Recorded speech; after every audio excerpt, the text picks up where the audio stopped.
기도하겠습니다. 주님, 오늘은 영적 결합과 신성화라는 주제로 말씀을 나누고자 합니다. 주님의 말씀을 통해 우리의 영혼을 더욱 깊게 이해하고 주님의 사랑 안에서 능동적으로 참여할 수 있는 방법을 배우게 하옵소서.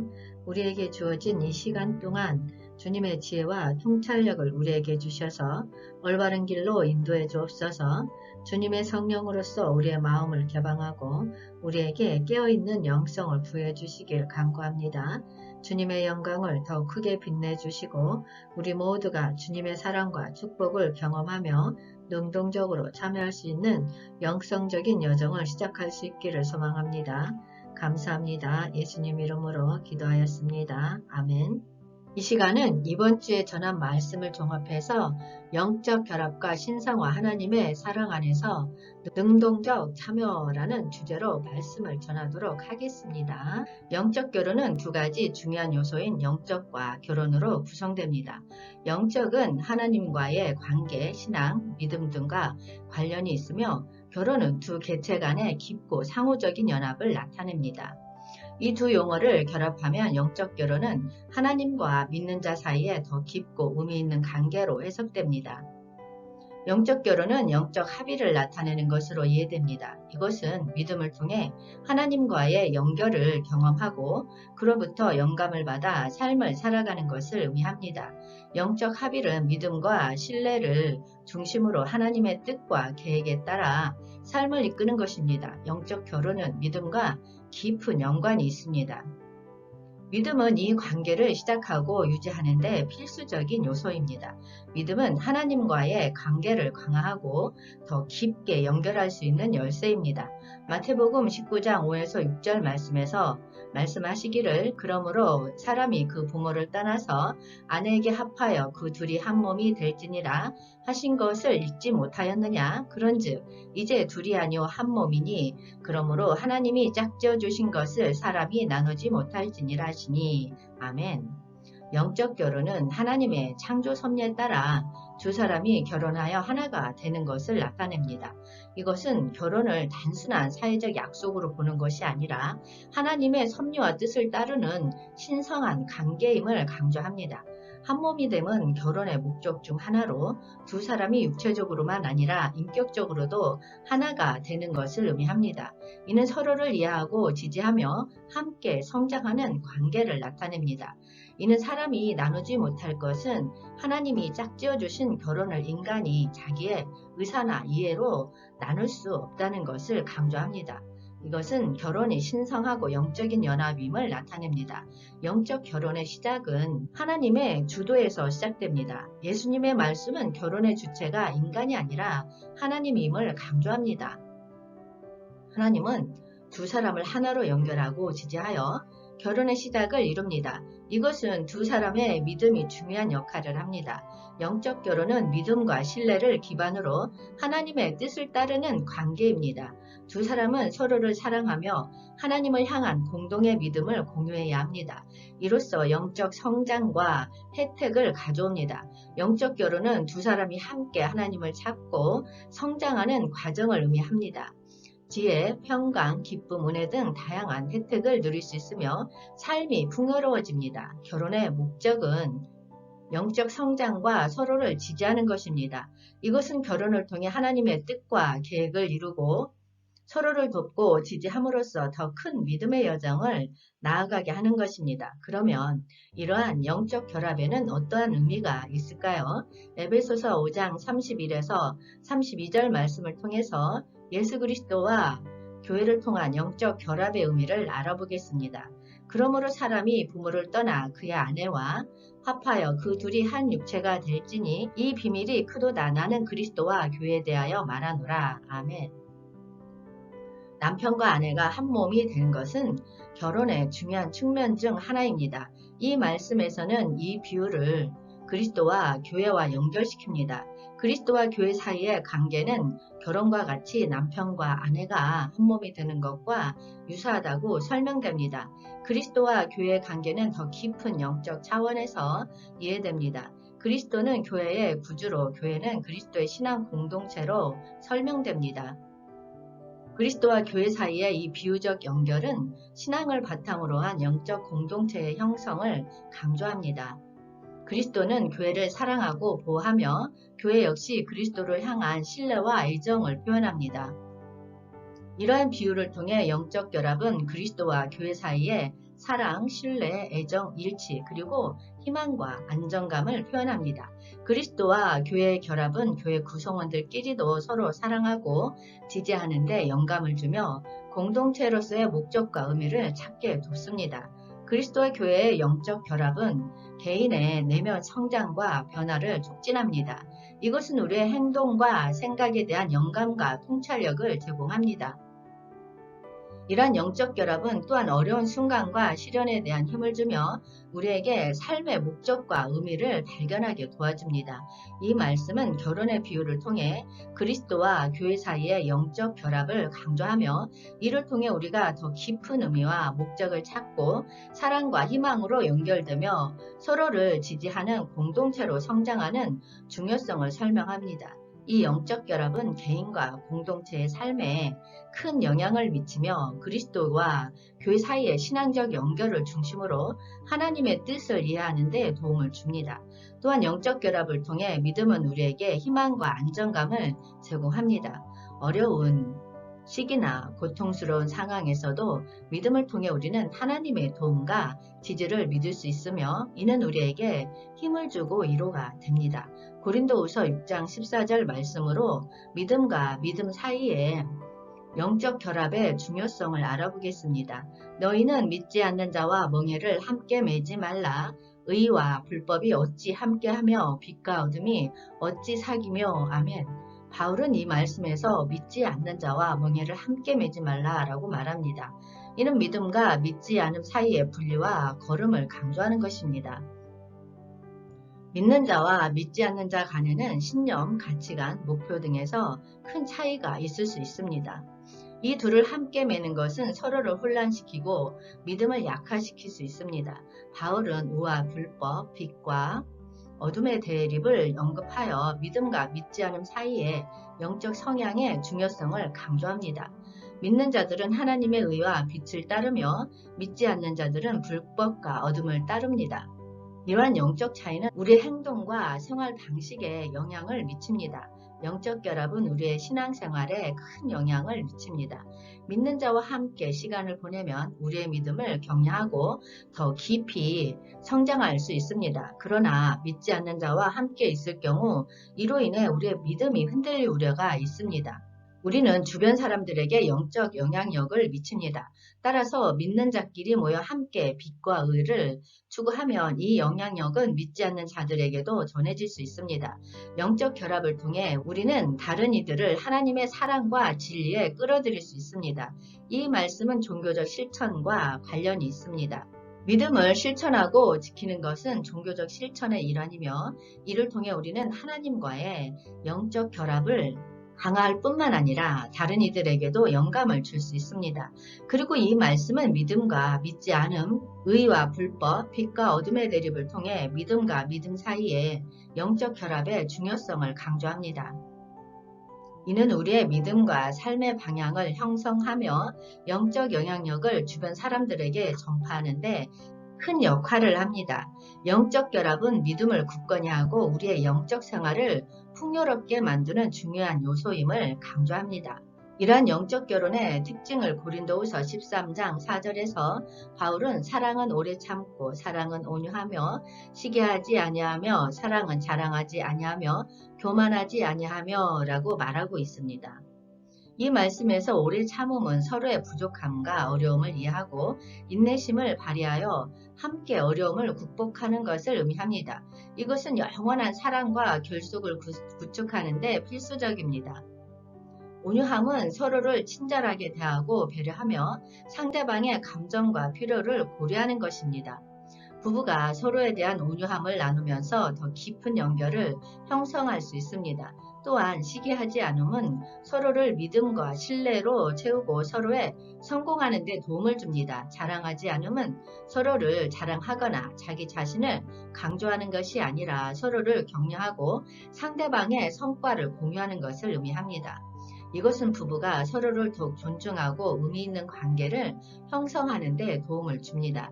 그리고 교만하지 않으면 서로를 무시하거나 더 중요하게 여기지 않고 겸손하게 대하는 것을 의미합니다.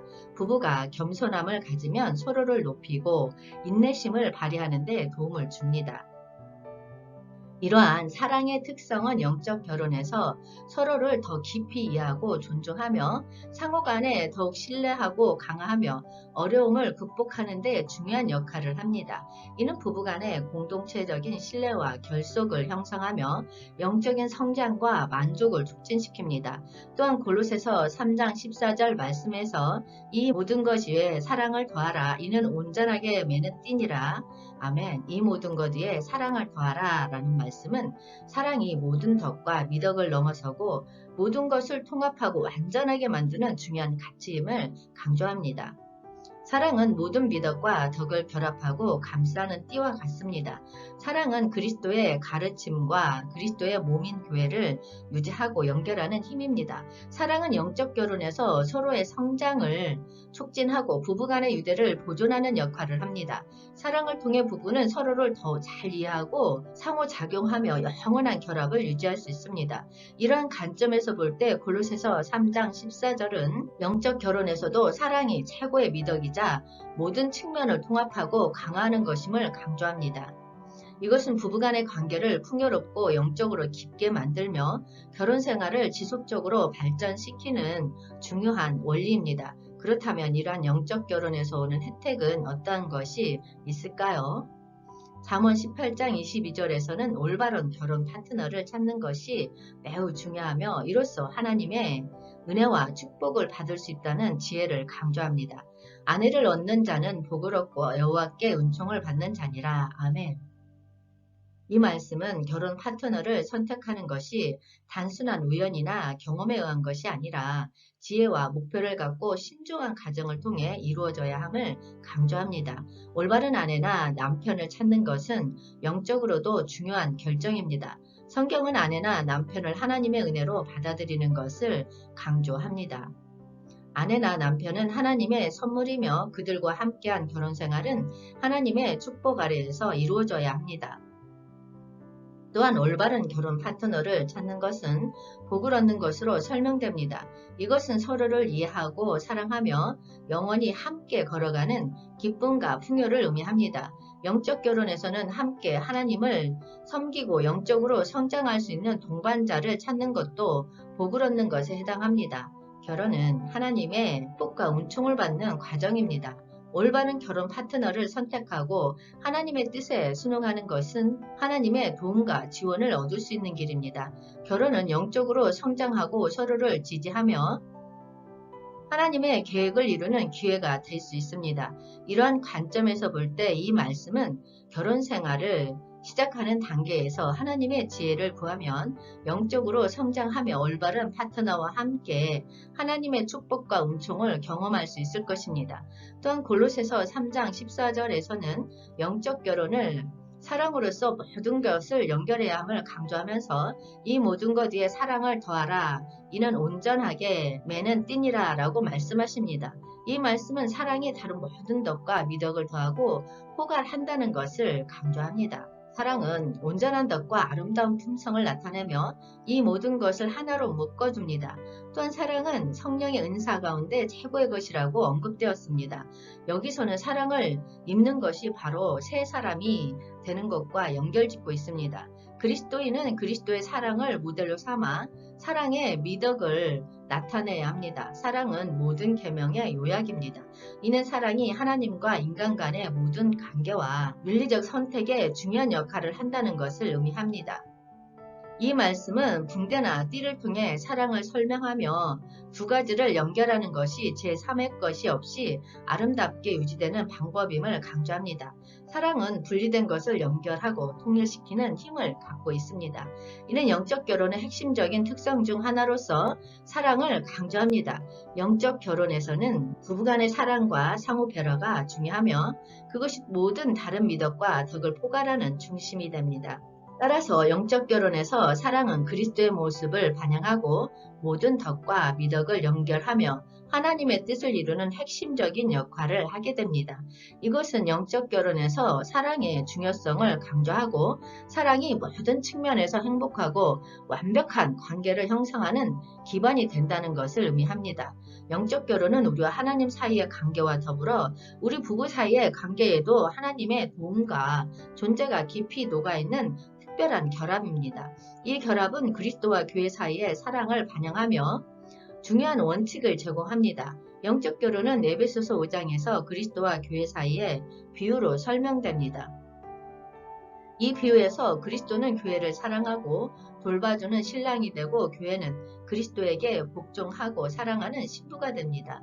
이것은 부부 사이에 서로 복종과 사랑의 원칙을 강조하며 하나님과의 영적 관계와 결합을 반영합니다. 또한 영적 결혼에서는 함께 기도하고 성경을 연구하는 것이 중요합니다. 부부는 함께 하나님 앞에 무엇을 구하고 어떻게 살아갈지에 대해 논의하며 서로 영적으로 성장하고 지지해 줍니다. 그리고 부부간의 상호적인 지지와 격려를 강조합니다. 어려움과 시험이 올 때 서로를 격려하고 도와주는 것은 영적 결합을 강화시키는 핵심입니다. 부부는 함께 하나님의 뜻을 찾고 따라가야 합니다. 영적으로 결합된 부부는 하나님의 뜻을 구체적으로 알아내고 이행하는 데 도움을 줍니다. 한편 영적 결혼은 사랑과 용서의 원칙을 중요하게 생각합니다. 부부간의 사랑과 용서는 영적 결합을 유지하고 강화하는 열쇠입니다. 영적으로 풍요로운 부부는 자녀와 주변 사람들에게도 긍정적인 영향을 미칩니다. 그들의 사랑과 조화로운 관계는 다른 이들에게도 영감을 줄 수 있습니다. 이렇게 영적으로 결합된 부부는 어려움과 시련에 대비하고 함께 극복하는 데 도움을 줍니다. 서로를 지지하고 기도함으로써 어려운 순간을 극복할 수 있습니다. 영적 결혼은 두 배우자가 함께 하나님과의 여정을 걷는 것을 의미합니다. 이것은 부부 관계를 더욱 깊고 의미 있게 만듭니다. 이러한 원칙을 따르면 영적 결합은 그리스도와 교회 사이의 사랑을 반영하며 부부간의 관계에 하나님의 은혜와 도움을 더욱 녹여냅니다. 결과적으로 영적 결합은 부부와 가족, 사회에 큰 축복을 가져다 줍니다. 이것은 하나님의 뜻을 이루고 서로를 사랑하며 하나님과 함께 걷는 특별한 여정입니다. 예수님은 마태복음 19장에서 결혼과 이혼에 대한 바리새인들의 질문에 응답하며 결혼의 의미와 성격에 대해 중요한 가르침을 말씀하십니다. 이 말씀은 하나님의 의도와 결혼의 신성함을 강조하며 사람의 나눔을 초월하는 원칙을 밝히고 있습니다. 예수님은 그러므로 하나님이 짝지어 주신 것을 사람이 나누지 못할지니라 라고 강조하십니다. 결혼의 주체는 인간이 아니라 하나님입니다. 하나님은 사람을 창조하실 때 사람이 혼자 있는 것이 좋지 못하니 내가 그를 위해 돕는 지으리라 라고 말씀하십니다. 아담은 처음으로 하나님과 교류하고 동물들을 관리하면서 외로움을 느끼게 되었습니다. 하나님은 이를 해결하기 위해 아담에게 돕는 배필을 주기로 결정합니다. 하나님께서 아담으로부터 이불을 만들기 위해 아담을 깊이 잠들게 하고 그 갈빗대 하나를 취하고 살로 대신 채우시고 그 갈빗대로 여자를 만드셨습니다. 여자를 만드시고 그를 아담에게 이끄시니 그때 아담은 아래와 같은 시를 불렀습니다. 이는 내 뼈 중에 뼈요 살 중에 살이라. 이것을 남자에게 취하였은즉 여자라 부르리라. 이것은 아담이 이불을 처음으로 보고 그녀를 여자로 인식하며 그녀와의 관계를 형성하게 된 순간을 나타냅니다. 이러므로 남자가 부모를 떠나 그의 아내와 합하여 둘이 한 몸을 이룰지로다 라고 말하며 결혼의 신성함과 결합의 불가분성을 강조합니다. 아담과 그의 아내 두 사람이 벌거벗었으나 부끄러워하지 아니하니라. 그 말씀은 아담과 이브의 상태를 다룹니다. 그들은 벌거벗었으나 부끄러워하지 않았다고 합니다. 이것은 그들의 순수하고 솔직한 관계와 신성한 결혼의 상징을 나타냅니다. 이런 말씀을 통해서 인간의 처음으로 만들어진 가족의 모델과 결혼과 가족의 신성함을 알게 되었습니다. 또한 하나님의 계시를 통해 둘이 한 몸이 되는 결혼의 의미를 알게 되었습니다. 여러분, 영적 결혼은 부부가 하나님의 도움 아래에서 사랑과 신뢰로 결합되어 함께 더 큰 목표를 향해 나아가는 여정입니다. 이는 영적인 성장과 이해관계의 강화를 통해 부부와 가족 공동체의 복을 가져다 줍니다. 결국 영적 결혼은 하나님의 은혜와 사랑을 더욱 높이 평가하는 길이며, 이로써 부부는 삶의 모든 측면에서 축복과 풍요를 경험하게 됩니다. 여러분, 하나님의 의도에 순종하여 삶의 모든 측면에서 축복과 풍요를 경험합시다. 사람들은 종종 신성화라는 용어를 들으면 멀고 높은 이상적인 목표로 생각할 수 있습니다. 하지만 오늘 우리는 신성화가 실제로 우리 일상생활과 어떻게 연관되고 깊이 관련되어 있는지 살펴보고자 합니다. 신성화는 우리가 하나님과 더 가깝게 다니며 하나님의 뜻을 이루는 과정에서 중요한 역할을 합니다. 그것은 우리의 믿음과 관련이 깊고 실제로 우리의 믿음을 통해 시작됩니다. 신성화란 성스러워짐이라는 의미로 하나님과의 더 깊은 관계를 형성하고 그리스도의 모습을 더 반영하도록 변화하는 과정을 나타냅니다. 이것은 죄와 세상의 영향에서 벗어나고 하나님의 성품과 더욱 일치하게 되는 것을 의미합니다. 신성화의 주요 목표는 하나님의 영광을 나타내는 것입니다. 그것은 하나님의 성품과 특성을 더 반영하고 예수 그리스도와 더 비슷하게 되는 것을 의미합니다. 이것은 우리의 삶이 예수 그리스도를 따르고 하나님의 계획과 뜻을 이루는 것을 의미합니다. 신성화는 순간적인 경험이 아니라 지속적인 과정입니다. 이 과정은 성령의 인도와 도움 아래에서 이루어집니다.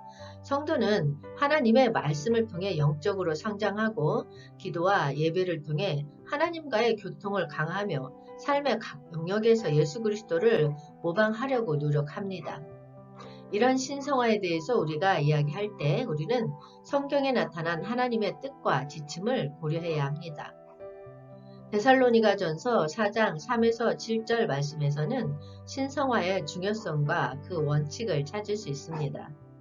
이 말씀은 우리에게 신성화의 중요성을 상기시켜주며 어떻게 그것을 실천할 수 있는지에 대한 방향을 제시합니다. 하나님의 뜻은 이것이니 너희의 거룩함이라 곧 음란을 버리고 각각 거룩함과 존귀함으로 자기 아내 대할 줄을 알고 하나님을 모르는 이방인과 같이 세욕을 따르지 말고 이 일에 분수를 넘어서 형제를 해하지 말라. 이는 우리가 너희에게 미리 말하고 증언한 것과 같이 이 모든 일에 주께서 신원하여 주심이라. 하나님이 우리를 부르심은 부정하게 하심이 아니요 거룩하게 하심이니. 아멘. 이 말씀은 하나님의 뜻이 우리의 거룩함과 신성화를 원하신다는 것을 강조합니다. 우리는 하나님의 뜻을 따르고 그분의 계획을 이루어가야 합니다. 이것은 우리의 믿음과 하나님과의 관계를 강화시키는데 중요한 부분입니다. 성경은 음란과 부도덕한 행위를 피하도록 경고합니다. 이러한 행위는 우리의 영적 거룩함을 훼손시키며 하나님의 뜻과 상반됩니다. 따라서 우리는 순결하고 거룩한 삶을 추구해야 합니다. 또한 형제와의 관계를 존중하고 해치지 않는 것입니다. 우리의 행동과 언행은 다른 사람들에게 영향을 미칠 수 있으며 그 영향은 긍정적이어야 합니다. 우리는 다른 이들을 존중하고 그들의 권리를 침해하지 않아야 합니다. 이 말씀은 하나님의 부르심이 우리를 거룩하게 만드는 것을 강조하며 성령의 역할을 통해 우리를 도우시는 것을 보여줍니다. 신성화는 우리의 노력만으로 이루어지지 않고 하나님의 역사와 성령의 인도 아래에서 일어납니다. 또한 심판과 평화의 주제를 다룹니다. 하나님의 부르심과 신성화는 우리가 향후 심판을 피하고 참된 평화를 경험하게 도와줍니다. 그러나 이러한 축복은 하나님을 의지하고 그분의 뜻을 따라야만 이루어질 수 있습니다.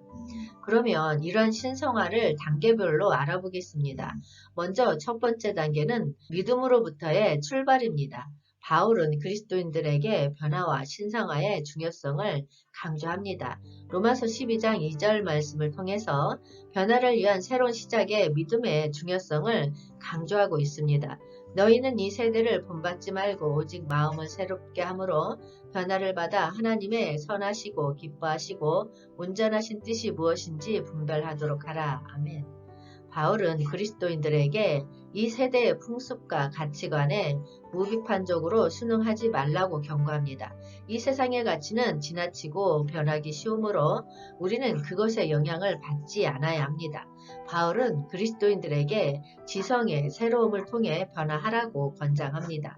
지성은 하나님의 은사를 통해 회복되어야 할 부분이며 그것은 하나님을 경배하고 그분의 뜻을 이해하기 위한 도구로 쓰여져야 합니다. 우리는 하나님의 뜻과 세상의 가치를 구별해야 합니다. 세상은 변하기 쉽고 불완전한 가치를 제시하지만 하나님의 뜻은 항상 옳고 온전합니다. 그러므로 우리는 하나님의 뜻을 분별하고 따라야 합니다. 바울은 하나님의 뜻을 더 규명하기 위해 선한 것, 기쁘시고 온전한 것을 사용합니다. 이것들은 하나님의 뜻을 표현하는 다양한 측면을 나타냅니다. 우리는 이러한 가치를 이해하고 따라야 합니다. 이 말씀은 하나님께 참된 예배를 드리는 것의 중요성을 강조합니다.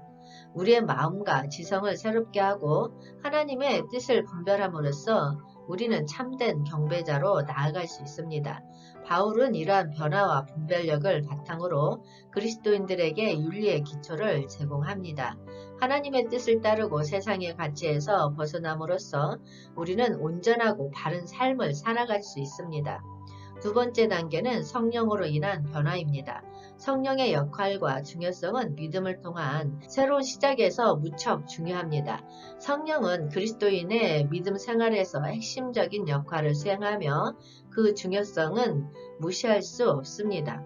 고린도후서 3장 18절 말씀에서 우리가 다 수건을 벗은 얼굴로 거울을 보는 것 같이 주의 영광을 보매 그와 같은 형상으로 변화하여 영광에서 영광에 이르니 곧 주의 영으로 말미암음이니라. 아멘. 우리가 다 수건을 벗은 얼굴로 거울을 보는 것 같이 바울은 그리스도인들에게 주의 영광을 볼 때 얼굴에 가리지 않고 영광을 볼 수 있는 것처럼 설명합니다. 이는 성령의 도움으로 그리스도인들이 하나님의 영광을 더 분명히 이해하고 경험할 수 있다는 것을 의미합니다. 그와 같은 형상으로 변화하여 영광에서 영광에 이르니 그리스도인들은 주의 영광을 보고 그 영광을 받아들이면서 주의 형상과 같은 모습으로 변화됩니다. 이는 그리스도인들이 성령의 변화를 통해 그리스도와 더욱 닮아가며 더 큰 영광으로 나아가게 된다는 의미입니다. 주의 영으로 말미암음이니라. 이 변화와 영광은 주의 영으로부터 주어진 것입니다. 성령은 그리스도인들의 변화와 영광을 이끄는 주요한 역할을 합니다. 이 말씀은 그리스도인들이 성령의 도움을 받아 변화하고 하나님의 영광을 더 분명히 보며 주의 형상으로 변화되는 과정을 강조하고 있습니다. 성령은 그리스도인들의 신앙생활에서 중요한 역할을 하며 그리스도인들은 성령의 인도 아래에서 성장하고 거룩한 삶을 살아가게 됩니다. 세 번째 단계는 성품의 성장입니다. 성품의 성장은 개인적인 성공과 삶의 질을 향상시키는 핵심적인 과정입니다. 또한 타인과의 관계를 개선하는 데 도움이 됩니다. 더 높은 자기 인식과 타인에 대한 이해로 인해 갈등을 줄이고 협력을 촉진할 수 있습니다. 이러한 성품의 향상으로 인한 성공을 빌립보서 4장 13절 말씀에서 알아보겠습니다. 내게 능력 주시는 자 안에서 내가 모든 것을 할 수 있느니라. 아멘. 바울은 성공과 능력의 원천을 능력 주시는 자에게 찾고 있습니다. 이는 하나님에 대한 의존과 믿음을 강조하는 부분입니다.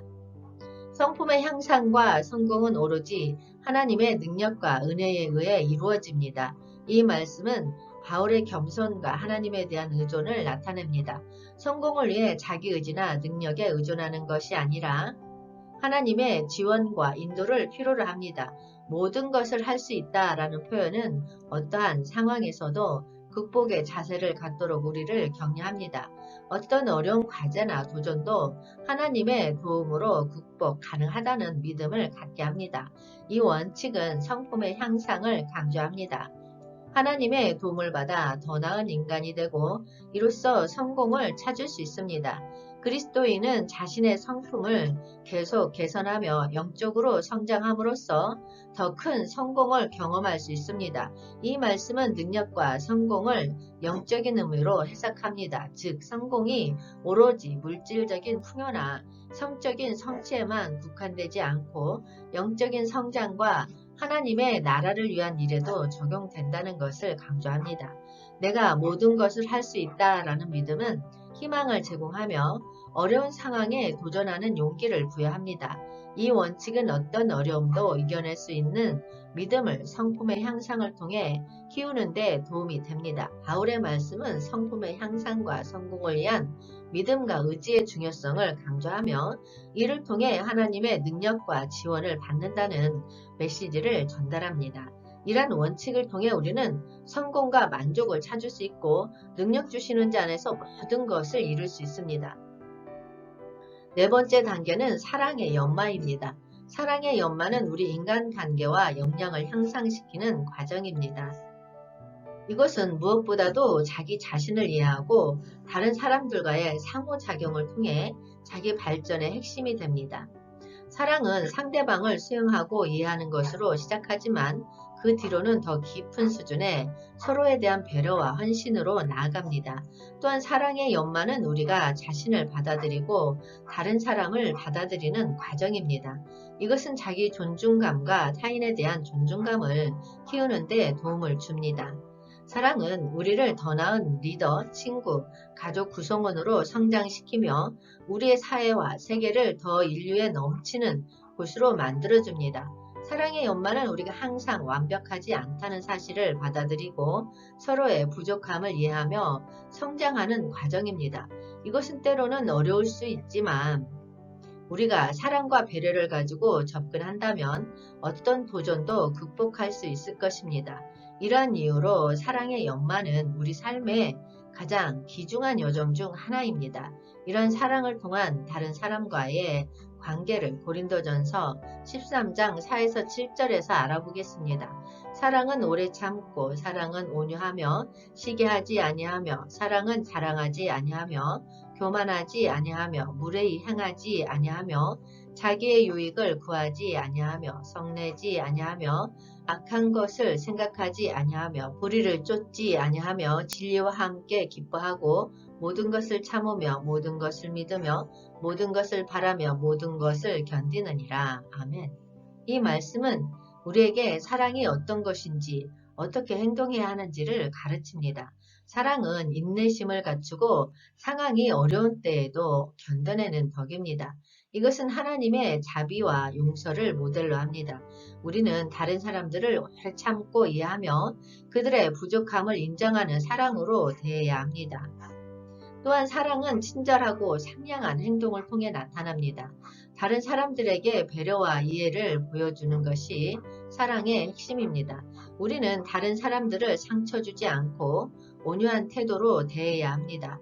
그리고 사랑은 이기적이거나 부러움을 느끼지 않는 것을 의미합니다.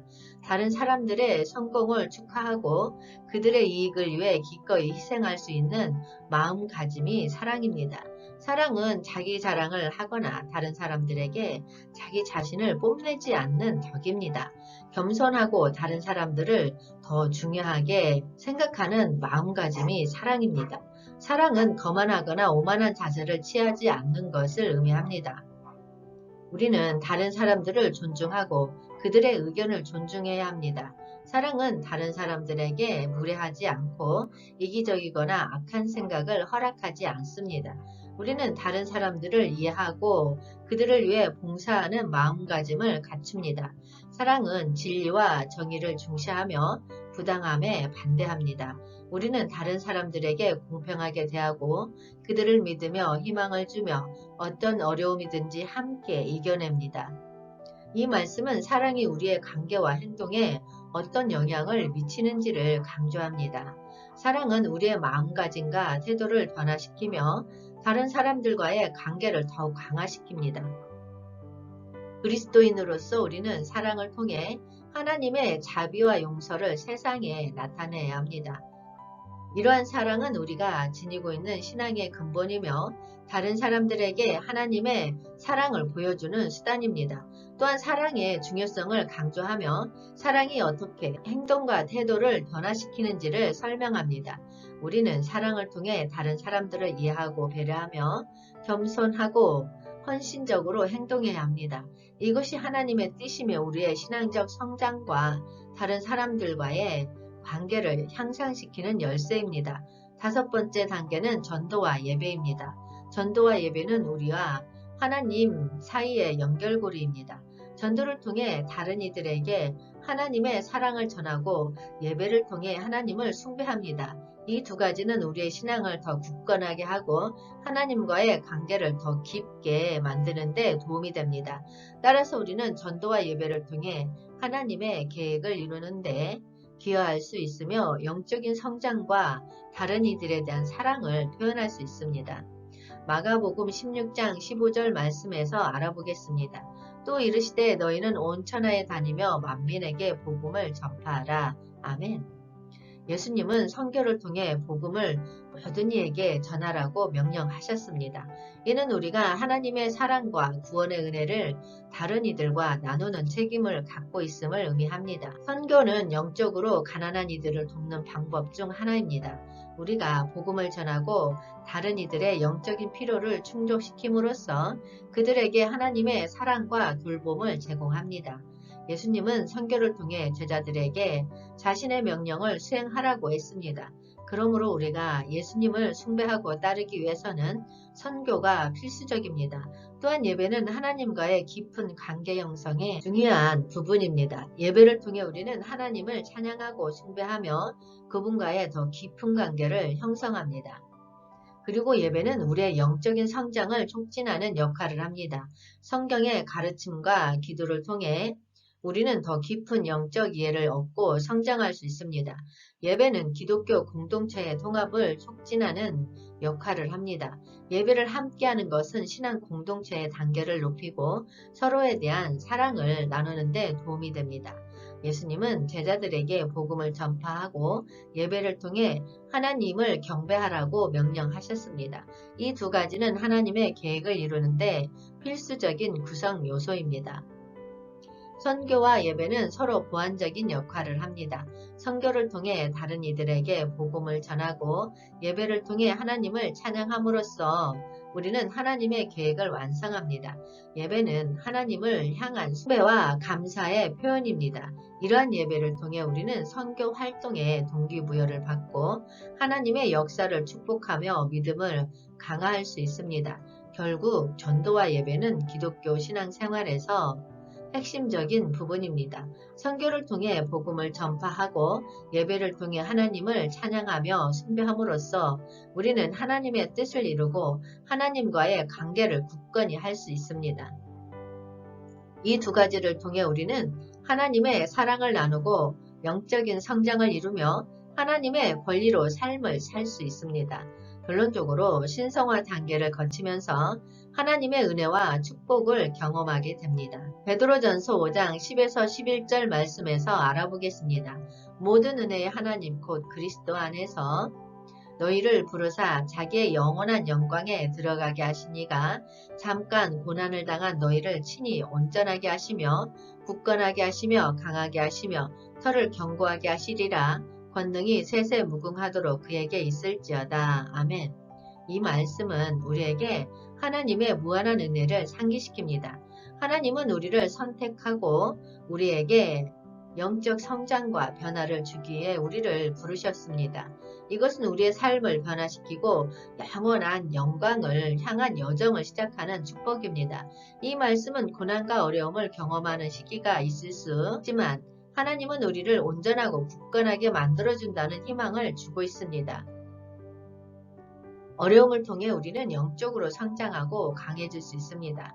우리의 믿음과 관계를 굳건하게 하며 혀를 견고하게 만드는 것은 하나님의 일입니다.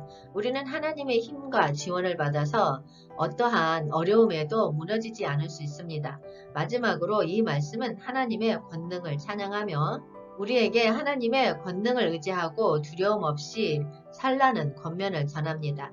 하나님의 권능은 모든 것을 지배하고 우리의 어려움을 극복할 수 있는 힘입니다.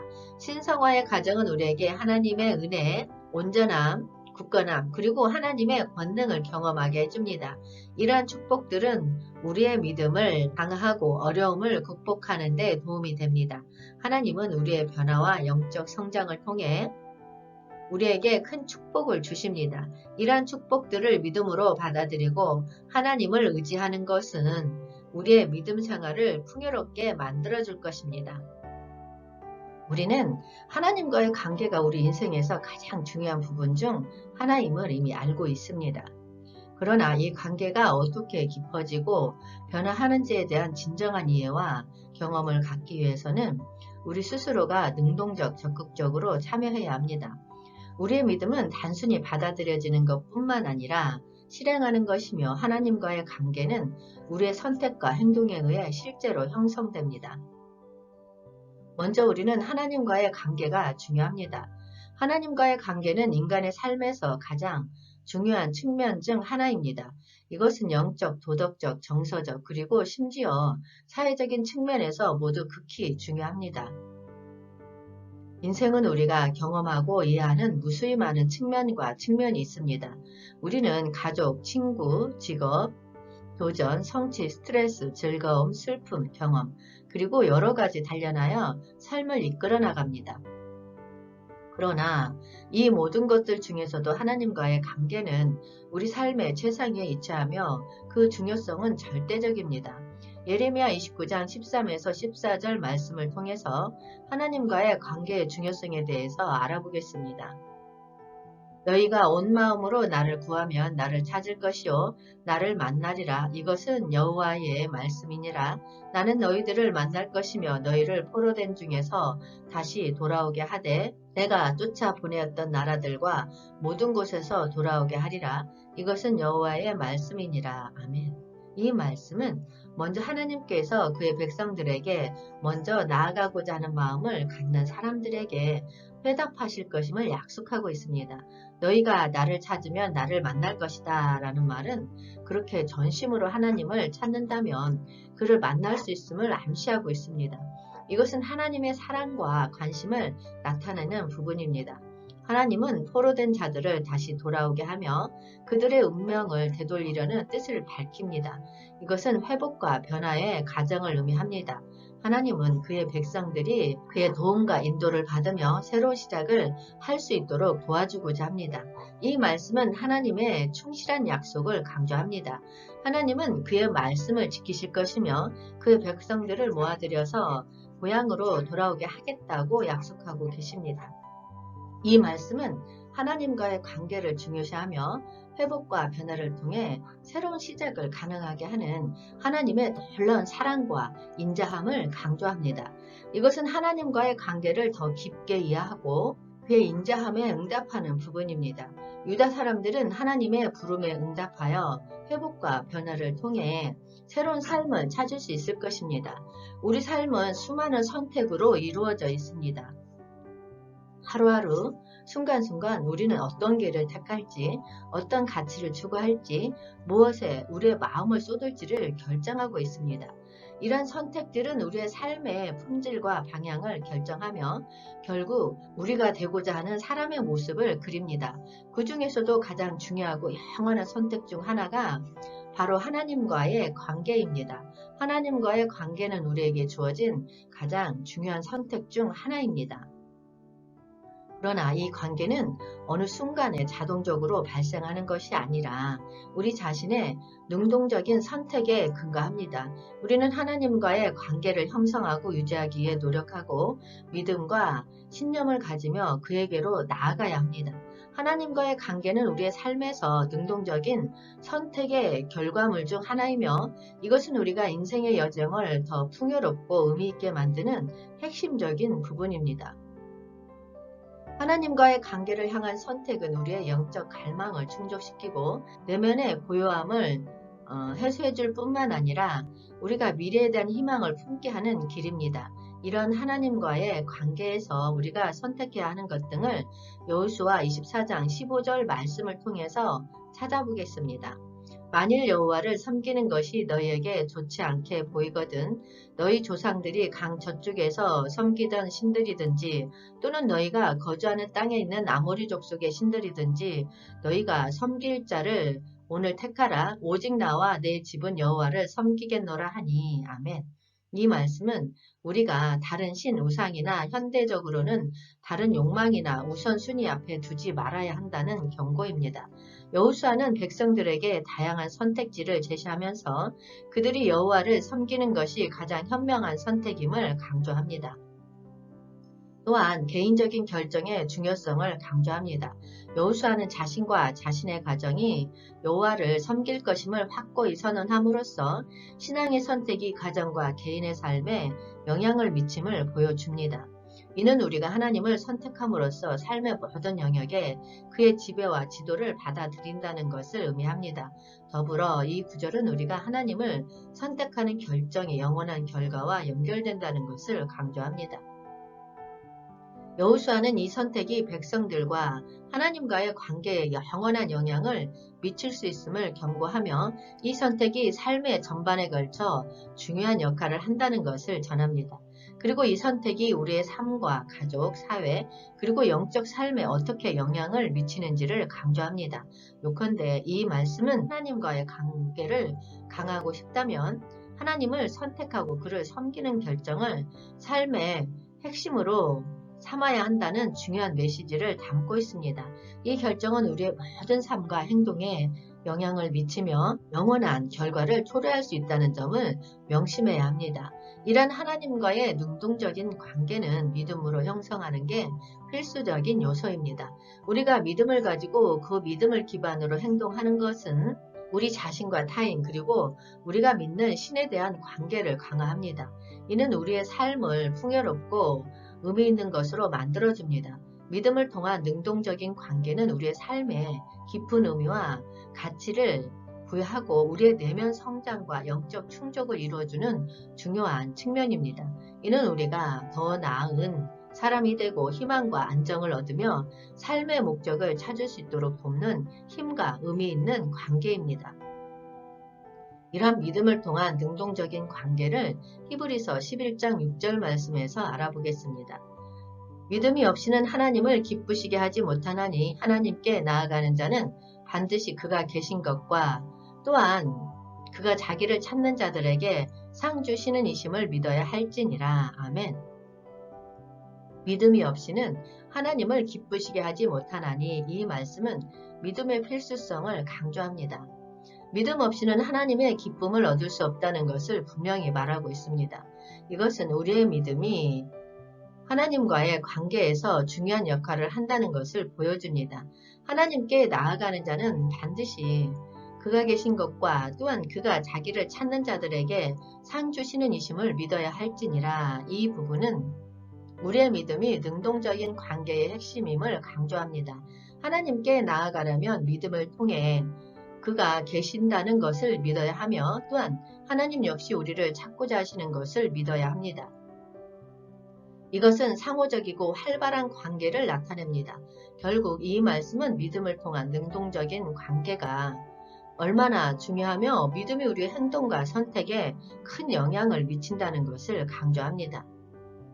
믿음은 하나님의 뜻을 따르고 하나님을 찾으며 하나님과의 관계를 깊게 유지하는 데 필수적인 도구입니다. 또한 이 믿음을 가지고 능동적으로 행동하면 하나님의 기쁨과 축복을 받을 수 있음을 알려줍니다. 이것은 우리의 영적 성장과 하나님과의 깊은 관계 형성을 촉진하는 중요한 교훈입니다. 그러므로 우리는 적극적인 기도 생활을 통해 하나님을 찾고자 할 때 그리고 하나님을 존경하고 경외하는 마음가짐으로 시작해야 합니다. 이것은 우리의 영적인 삶을 더욱 풍요롭게 만들며 하나님과의 깊은 관계를 형성하는 기반입니다. 적극적인 기도 생활은 우리의 영적 여정에서 극히 중요하며 하나님과의 깊은 관계를 형성하고 성장하는 핵심적인 요소입니다. 빌립보서 4장 6에서 7절 말씀에서 기도의 역할을 찾아보겠습니다. 아무것도 염려하지 말고 다만 모든 일에 기도와 간구로 너희 구할 것을 감사함으로 하나님께 아뢰라. 그리하면 모든 지각에 뛰어난 하나님의 평강이 그리스도 예수 안에서 너희 마음과 생각을 지키시리라. 아멘.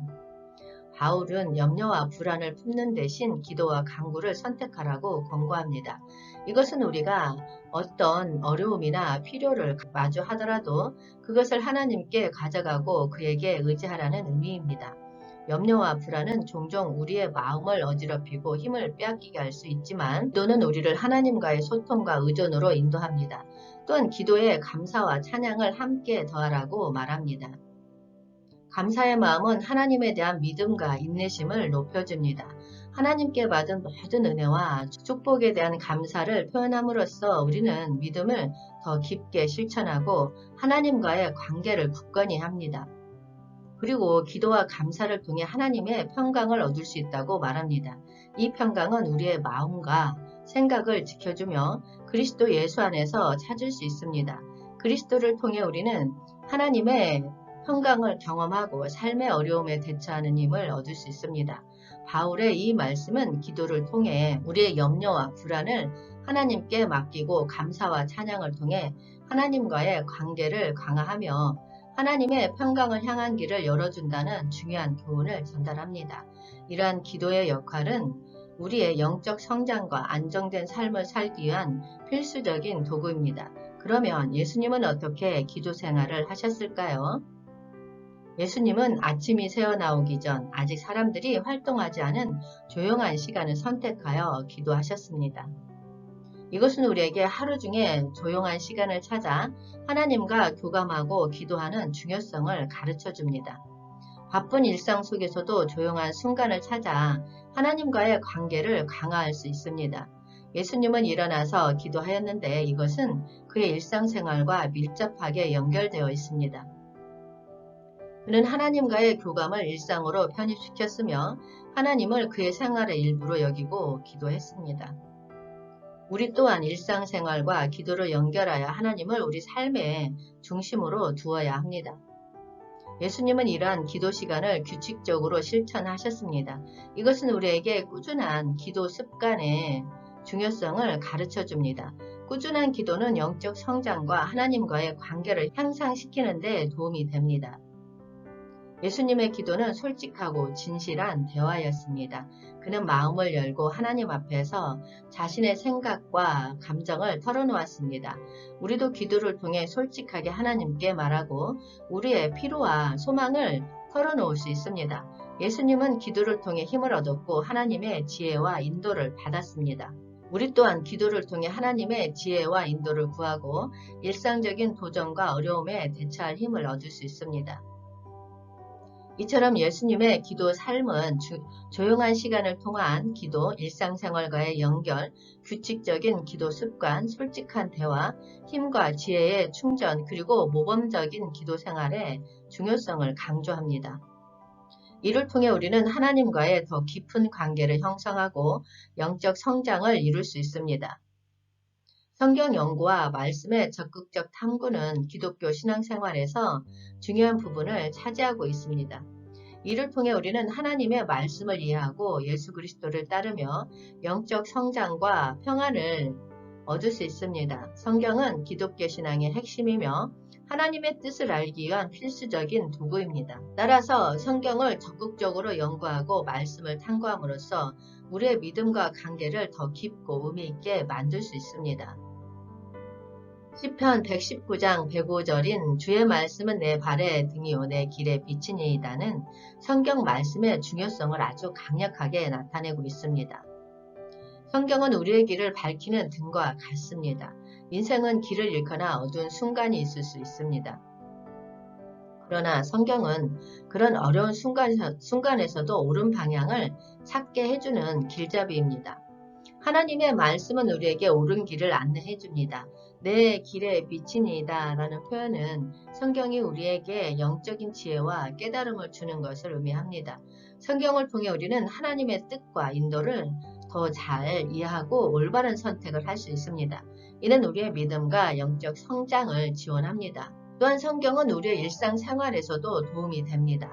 성경은 도덕적인 가치와 행동에 관한 지침을 제공하며 어떻게 살아가야 하는지에 대한 방향을 제시합니다.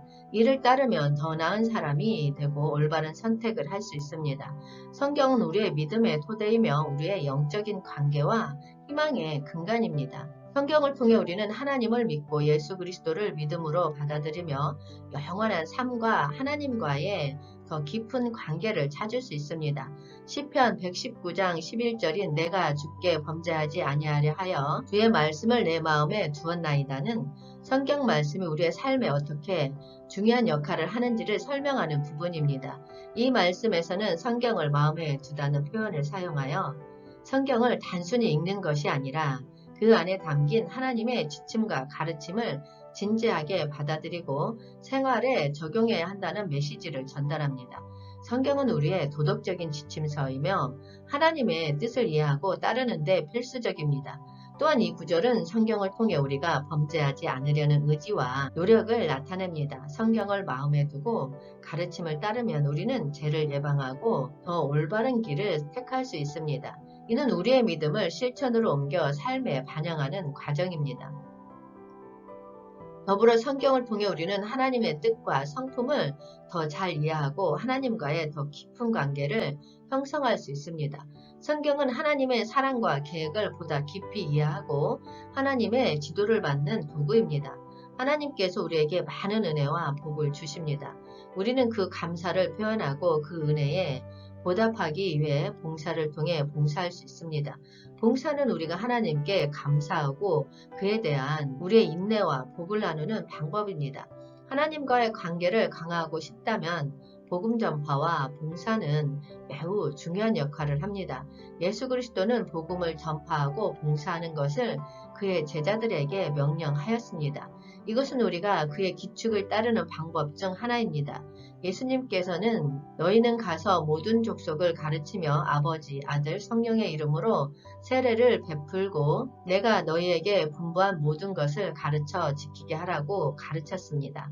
이것은 복음을 전파하고 봉사하는 것이 우리에게 주어진 하나님의 명령임을 보여줍니다. 하나님은 사랑의 신입니다. 우리는 하나님의 사랑을 받고 그 사랑을 다른 이들과 공유해야 합니다. 복음을 전파하고 봉사하는 것은 우리가 하나님의 사랑을 실천하는 방법 중 하나입니다. 다른 이들에게 복음을 전하고 봉사함으로써 우리는 하나님의 사랑을 그들과 나누고 그 사랑을 실제로 체험하게 됩니다. 복음을 전파하고 봉사하는 것은 우리의 영적 성장을 촉진시킵니다. 이러한 활동을 통해 우리는 믿음을 연습하고 강화하며 하나님의 말씀을 더 깊게 이해하게 됩니다. 또한 하나님의 나라를 세우는 과정의 중요한 부분입니다. 우리는 하나님의 나라를 세우는 데 기여하며 이는 하나님과의 관계를 더 강화하는 방법 중 하나입니다. 그리고 영원한 보상을 가지고 있습니다. 성경은 복음을 전파하고 봉사하는 자들에게 하나님의 보상을 약속하고 있으며 이것은 영원한 생명과 하나님의 나라에 참여하는 것을 의미합니다. 하나님과의 능동적이고 적극적인 참여는 우리의 신앙생활과 하나님과의 관계를 더 깊고 의미 있게 만드는 열쇠입니다. 하나님과의 능동적인 관계는 우리의 영적 성장과 교제에 중요한 역할을 합니다. 이를 위해 우리는 성경 연구와 기도를 통해 하나님과 소통하며 그의 뜻을 이해하고 따라야 합니다. 이 관계는 우리의 믿음을 실제 행동으로 나타내며 기도와 봉사를 통해 현실화됩니다. 우리의 믿음은 행동으로 나타나며 사랑과 선행을 통해 다른 이들과 하나님의 사랑을 나누는 것을 포함합니다. 이런 능동적인 관계는 우리를 성장과 변화의 과정으로 이끌며 그리스도의 모범을 따르며 더욱 거룩하고 사랑으로 가득한 삶을 살게 합니다.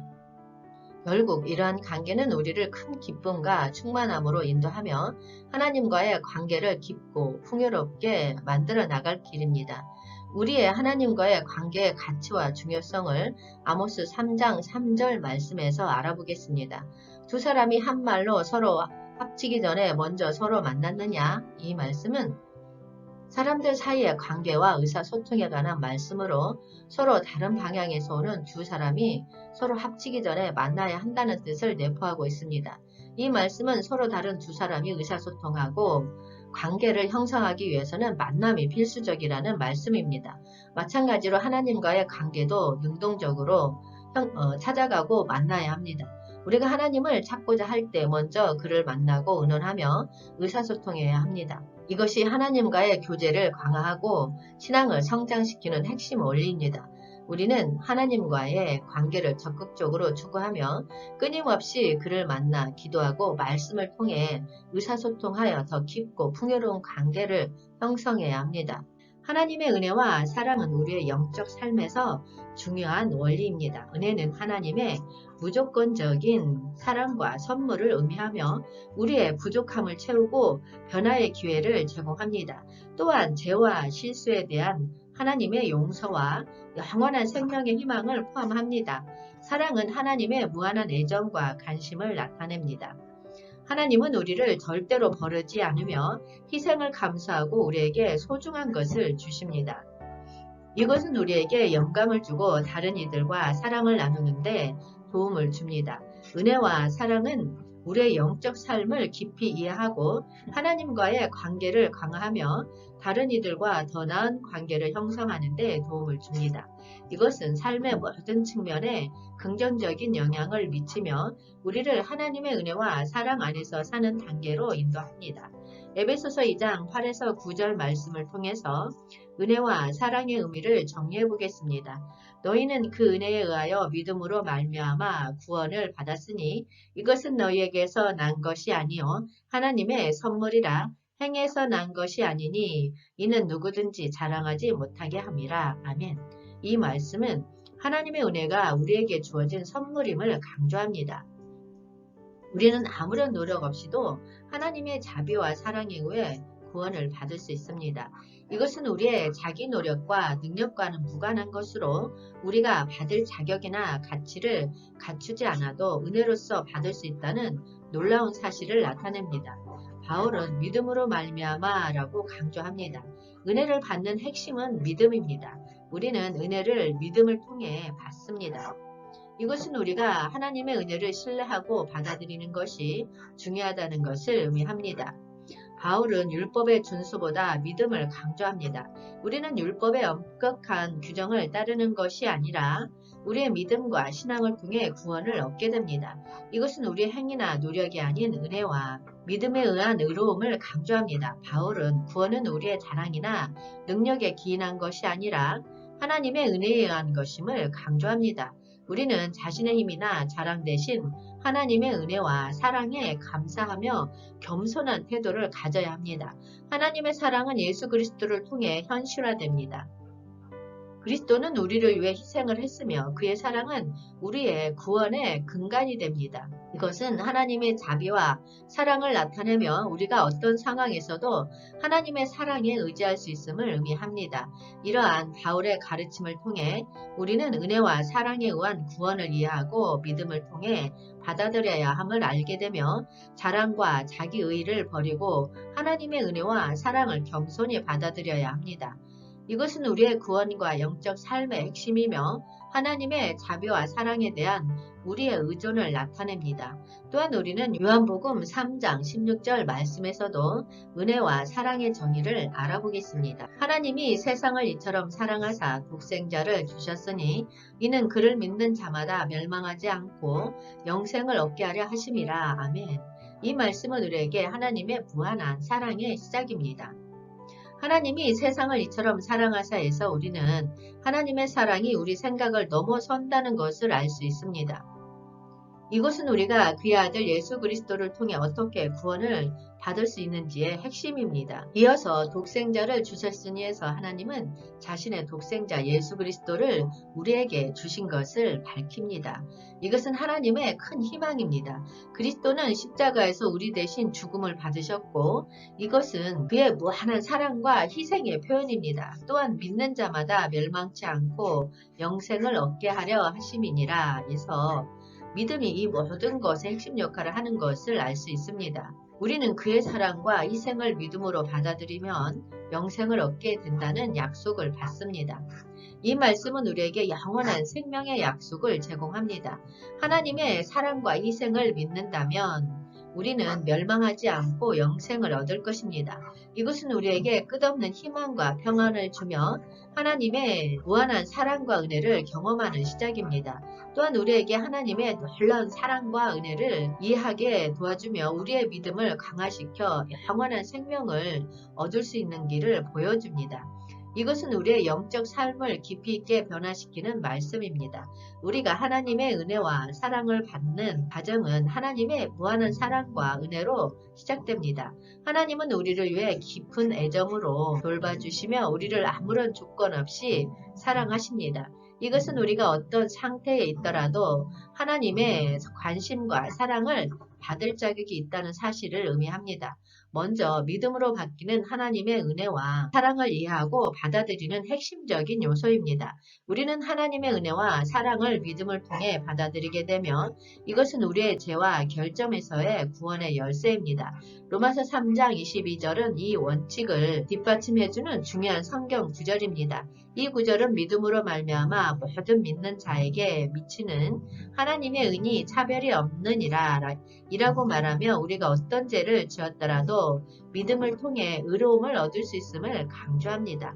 이것은 우리가 하나님의 은혜를 믿음으로 받아들이면 우리의 과거의 죄로부터 벗어날 수 있다는 놀라운 약속입니다. 이는 우리가 우리의 죄와 결점을 하나님 앞에 인정하고 그분의 은혜와 사랑을 믿음으로 받아들이는 것입니다. 이것은 우리의 노력이나 자기의가 아니라 오직 믿음을 통한 것입니다.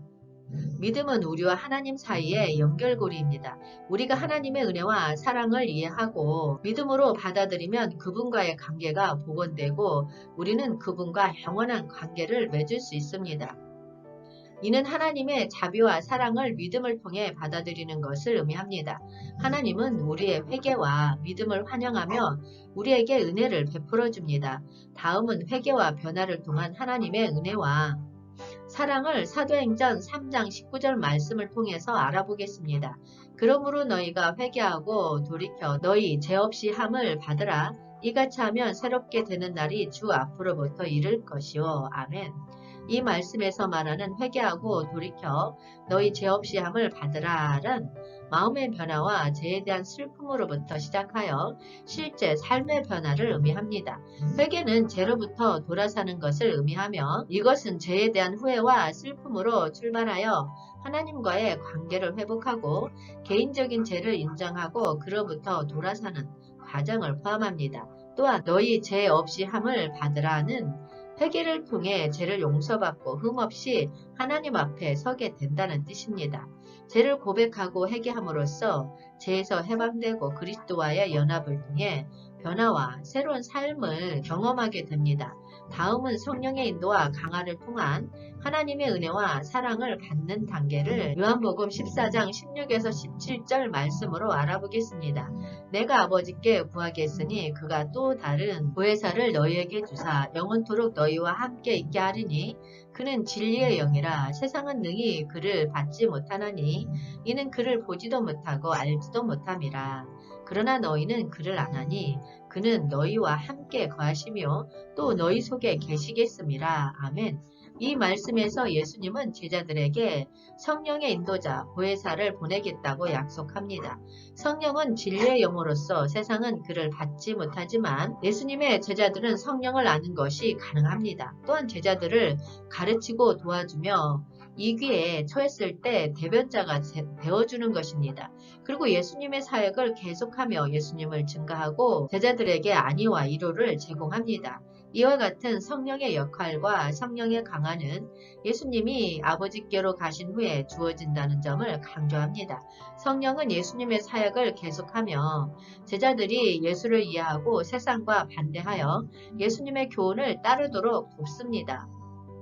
그리고 예수님과 같은 성품을 가지며 제자들에게 위로와 도움을 제공하며 예수님과의 연결을 통해 우리에게 생명과 내주의 의미를 보여줍니다.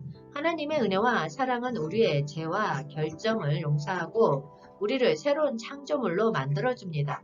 이것은 우리의 변화와 성장을 통해 나타납니다. 우리는 하나님의 사랑을 받아들이고 그 사랑에 반응함으로써 내면의 평화와 기쁨을 경험할 수 있습니다. 또한 이 사랑은 우리를 다른 이들과 연결하고 사랑과 간영으로 타인을 대할 수 있는 힘을 줍니다. 하나님의 은혜와 사랑은 또한 우리의 목표와 방향을 재조정하는 데 도움이 됩니다.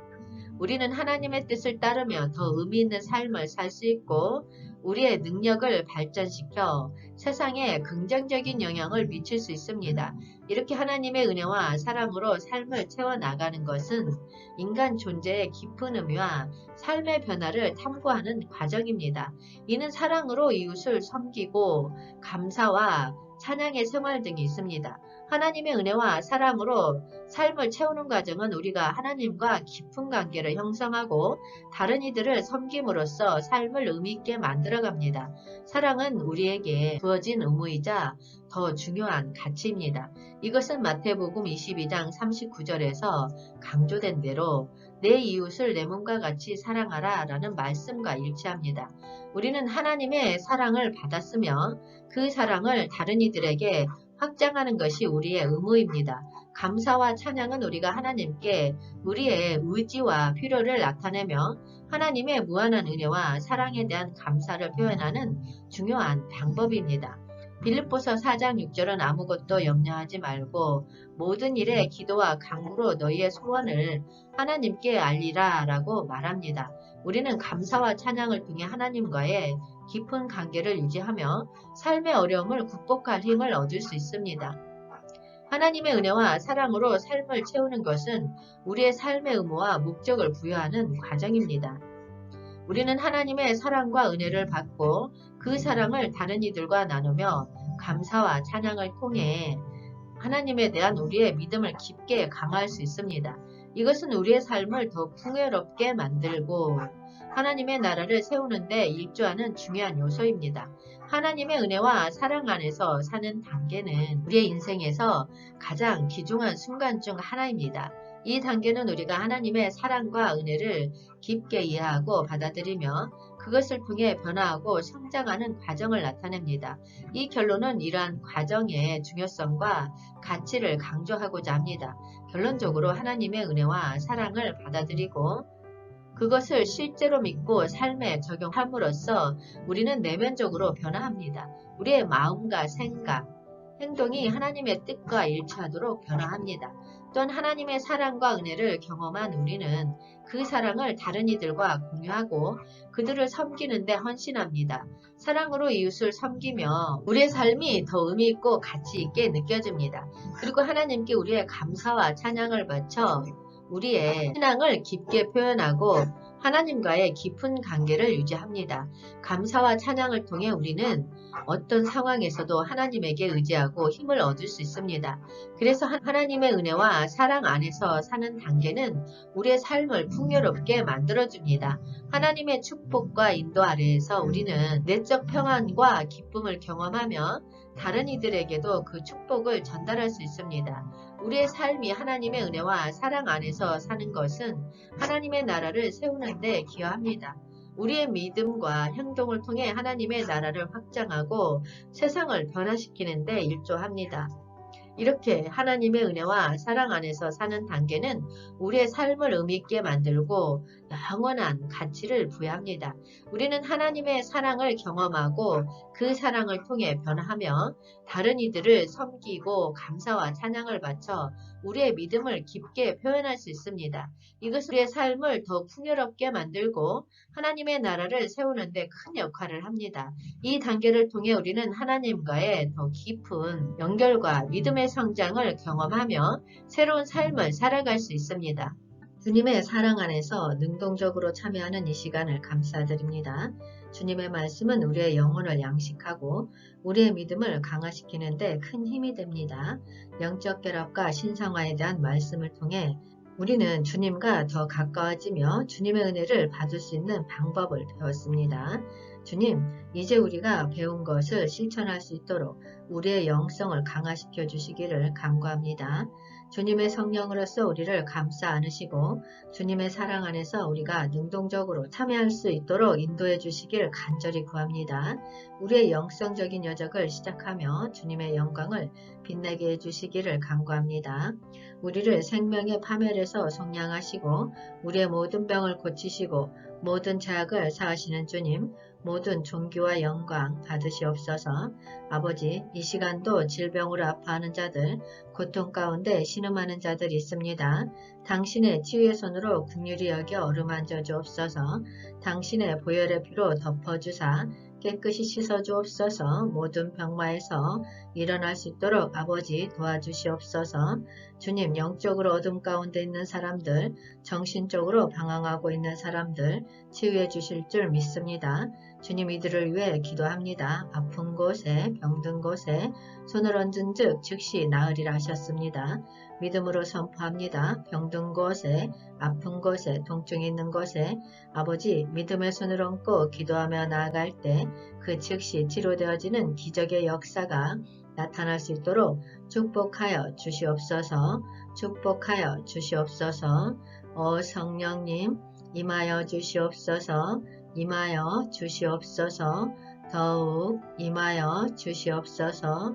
더욱 성령님 강건하게 임하여 주시옵소서. 강건하게 임하여 주시옵소서. 더욱 강건하게 임하여 주시옵소서. 성령님 충만하게 임하여 주시옵소서. 성령님 충만하게 임하여 주시옵소서. 성령님 충만하게 임하여 주시옵소서. 더욱 충만하게 임하여 주시옵소서. 이 시간 주님께서 쓸개염을 치유해 주신다고 하십니다. 아멘으로 받고 믿고 나아갈 때 치유의 역사가 일어납니다. 통증은 사라져라. 통증은 사라질지어다. 통증은 사라져라. 메스꺼움은 사라져라. 메스꺼움은 사라질지어다. 메스꺼움은 사라져라. 구토는 멈출지어다. 구토는 멈출지어다. 구토는 멈출지어다. 우리 몸을 괴롭히는 모든 병만은 떠나가라. 병만은 떠나가라. 깨끗하고 온전하게 나을지어다. 깨끗하고 온전하게 나을지어다. 우리 몸을 괴롭히는 모든 병만은 떠나가라. 치유되어 완치된 모습을 바라봅니다. 치유되어 완치된 모습을 바라봅니다. 주님 감사합니다. 주님 홀로 영광 받으시옵소서. 예수님 이름으로 기도하였습니다. 아멘.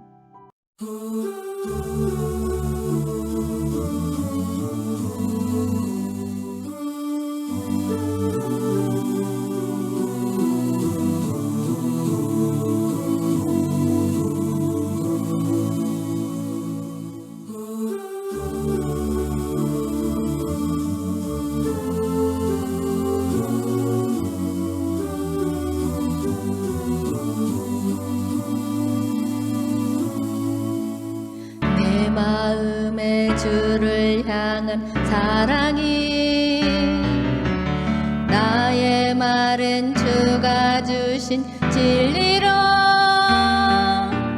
나의 눈에 주의 눈물 채워주소서.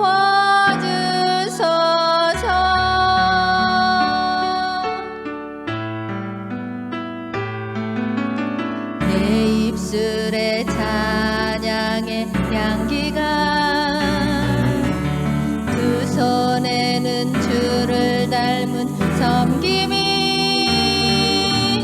나의 삶에 주의 흔적 남게 하소서.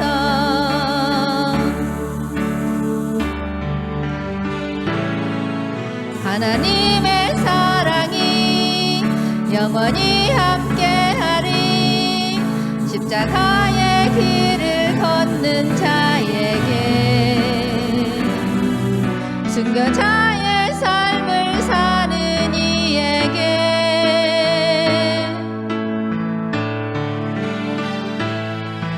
조롱하는 소리와 세상 유혹 속에도 주의 순결한 신부가 되리라. 내 생명 주님께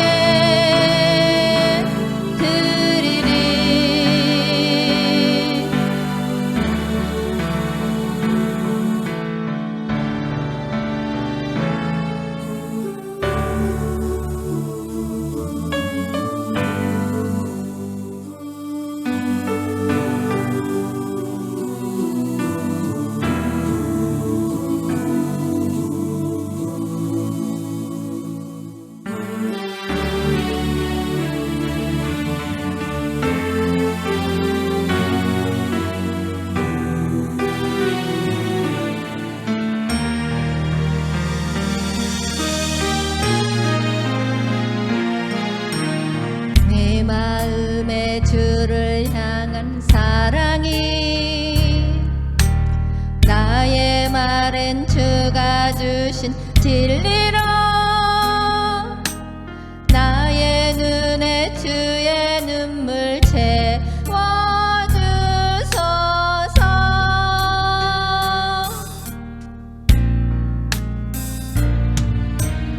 내 입술에 찬양의 향기가 두 손에는 주를 닮은 섬김이 나의 삶에 주의 흔적 남게 하소서.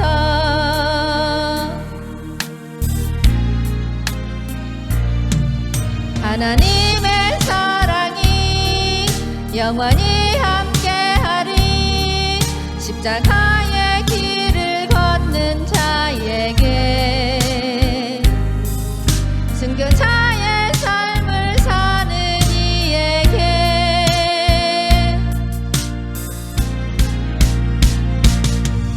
조롱하는 소리와 세상